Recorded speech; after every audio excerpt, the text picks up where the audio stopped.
kita masuk tajuk yang dikatakan bahagia. Bahagia ni fitrah semula jadi manusia, fitrah. Semua orang inginkan bahagia, ya. Tak ada orang yang tak maukan bahagia. Tak ada orang yang tak inginkan bahagia. Kalau adalah orang kata aku tak mau bahagia, itu dia layak masuk ke hospital bahagia. Artinya tak, orang kata dah tak betul lah tu. Ya. Cuma kita lihat realiti manusia semuanya ingin bahagia, tetapi manusia gagal. Tak ramai orang yang mendapat bahagia. Sekali lagi saya tegaskan, ya, tak ramai manusia yang menikmati dan mengecapi bahagia. Kenapa? Ada dua sebab. Ada dua sebab. Sebab yang pertama ialah manusia tak tahu apa erti bahagia yang sebenar. Apa erti bahagia? Yang kita sebut happiness, ya, kita kata happy sini, happy sana. Apa maksud happy itu? Apa yang dikatakan bahagia itu? Jadi oleh kerana kita mencari sesuatu yang tak pasti, bila kita mencari sesuatu yang tak pasti, sampai bila pun tidak akan kita temui. Jadi inilah masalah manusia yang pertama, kerana manusia tak tahu apa erti bahagia yang sebenar. Yang kedua, masalah manusia kenapa dia tidak dapat bahagia ialah dia tidak membayar harga bahagia itu.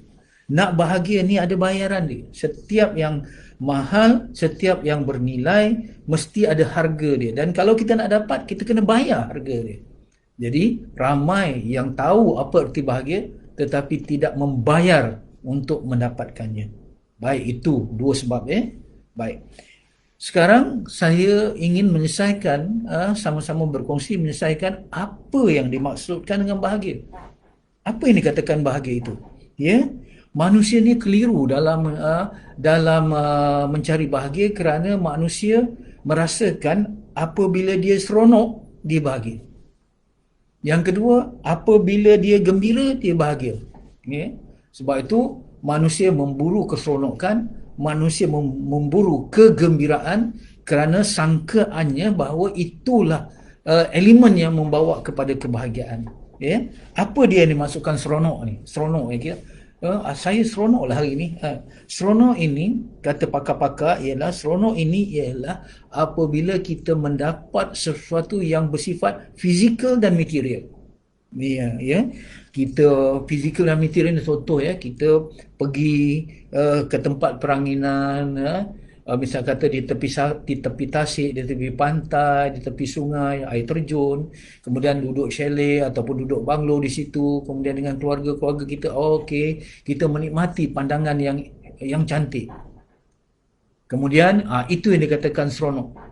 Sesuatu yang bersifat fizikal dan material. Ataupun kita sedang dahaga, sangat haus, sangat orang suguhkan kita, bagikan kita aiskrim dan kita menikmatinya di tengah terik panas, yang masa waktu itu kita selalu dahaga, kita minum, menikmati aiskrim itu. Itu yang dikatakan seronok. Seronok ini ada kaitannya apabila kita mendapat sesuatu yang berbentuk fizikal dan material. Yang kedua, gembira. Gembira berbeza dengan seronok. Kalau seronok, dia berkaitan dengan fizikal dan material, tetapi gembira ialah apabila kita dapat berkomunikasi dan berinteraksi dengan manusia yang kita sayangi. Ya, kita dapat jumpa, kalau saya tahap ni, Datuk ni, kita jumpa cucu-cucu kita, waktu itu kita bergurau senda, bermain dengan cucu, rasa gembira. Kita dah lama berpisah dengan isteri kita kerana musafir, kemudian kita balik, kita bertemu dengan isteri kita, ya Allah, gembira.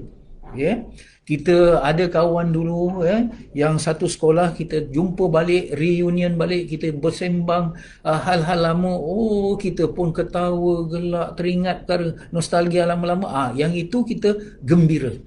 Gembira ini berkaitan dengan manusia. Tetapi ada yang ketiga. Yang ketiga ini ialah tenang. Tenang ini dia bukan dengan perkara yang bentuk fizikal, dia bukan berbentuk material, dia bukan kerana manusia, tetapi tenang ini hanya kita akan mengecapinya, menikmatinya apabila kita dekat dengan Allah. Itu yang dikatakan tenang. Jadi ada tiga perkara, seronok, yang kedua gembira, yang ketiga tenang.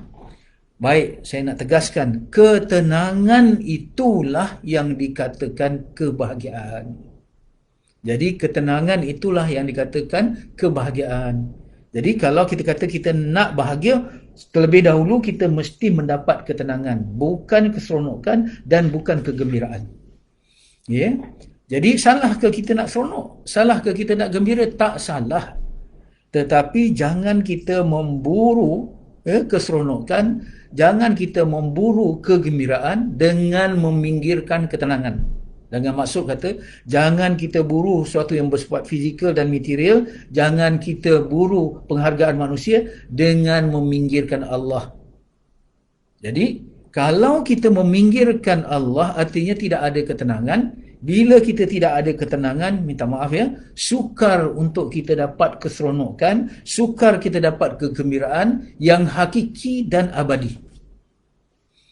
Ya, jadi kalau jiwa kita tak tenang, ya, kita bawa ke mana pun, pergi luar negara, melancong, tengok bukit, bukau, kita tengok salji, tengok bunga-bunga, betul masa tu kita akan seronok, tetapi lepas tu kembali balik murung. Sebab apa? Sebab kita ada keseronokan, tak ada ketenangan.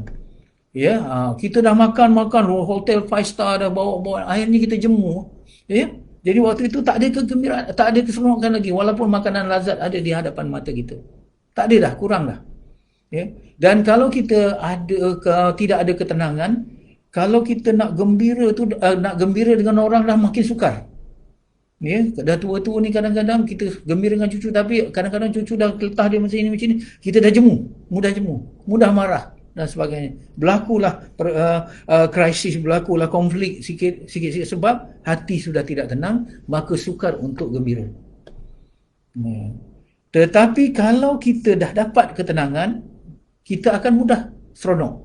Tak payah dengan pergi ke tempat-tempat peranginan yang tinggi, yang jauh-jauh, tetapi kita duduk di tepi rumah kita, kita tengok pandangan keluar pun dah mudah kita yang dikatakan seronok.